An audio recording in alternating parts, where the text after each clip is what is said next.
ಅವ್ರು ಹಿಂಗಾರ ಕರೀಲಿ, ನನಗೆ ಅವ್ರಿಗೆ ಬಿಟ್ಟಿದ್ದು, ನಿನಗೆ ಯಾಕೆ? ಪರ್ಸ್ನಲ್ ತಾನೇ ಅದು. ಏನು ಹೇಳಿದೆ ನಾನು?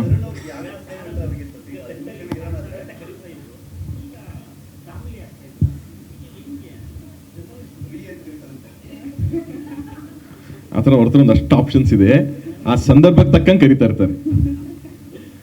ಅವ್ರು ತುಂಬಾ ಫೇವ್ರೇಟ್ ಒಂದು ವರ್ಡ್ ಇದೆ, ನನಗೆ ಕರೆಯೋದು ತುಂಬಾ ಫೇವ್ರೇಟ್ ಒಂದು ವರ್ಡ್ ಇದೆ, ಅವ್ರು ತುಂಬಾ ಫೇವ್ರೇಟ್ ವರ್ಡ್, ಹಲೋ ಹಲೋ ಅಂತ ಕರೀತಾರೆ. ಅದೇ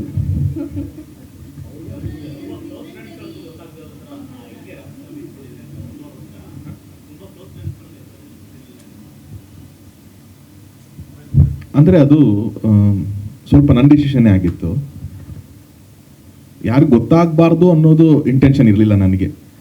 ನನಗೇನು ಅಂತಂದರೆ, ನಾವಿಬ್ಬರು ಫಸ್ಟ್ ಅದು ನಮಗೆ ಕನ್ಫರ್ಮೇಷನ್ ಆಗಬೇಕು, ಹೌದು we will lead a life together for ever ಅನ್ನೋದು ನಮ್ಮ ಮನಸ್ಸಿಗೆ ಬರಬೇಕು.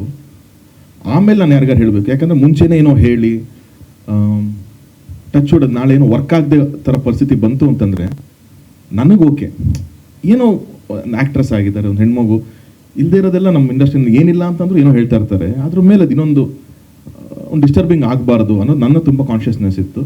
ಆ್ಯಂಡ್ ಹಾಗಾಗಿ ಲೆಟಸ್ ನಾವಿಬ್ಬರು ಒಂದು ಅಂಡರ್ಸ್ಟ್ಯಾಂಡಿಂಗ್ ಬರೋಣ, ಅದಾದಮೇಲೆ ಹೇಳಿದ್ರೆ ಕರೆಕ್ಟು, ಇಲ್ಲ ಅಂತಂದರೆ let it be like that only, ಯಾರಿಗೂ ಡಿಸ್ಟರ್ಬ್ ಆಗಬಾರ್ದು ಲೈಫಲ್ಲಿ ಅನ್ನೋದು ನಾನೊಂದು ಒಂದು ಅಭಿಪ್ರಾಯ ಹೇಳಿದ್ದೆ.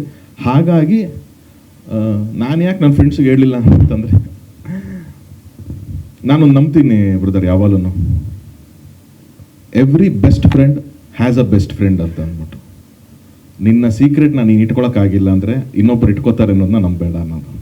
ಹಾಗಾಗಿ ಅದು ನನ್ನೊಳಗಡೆ ಇದ್ದಿದ್ದು ನನ್ನೊಳಗಡೆ ಇರುತ್ತೆ ಅಷ್ಟೇ. That is how I have followed till date. ನನಗೆ ಯಾರೋ ಏನೋ ಹೇಳ್ತಾರೆ ಅಂತಂದರೆ ಅದಷ್ಟೇ ನನ್ನ ಹತ್ರನೇ ಇರುತ್ತೆ.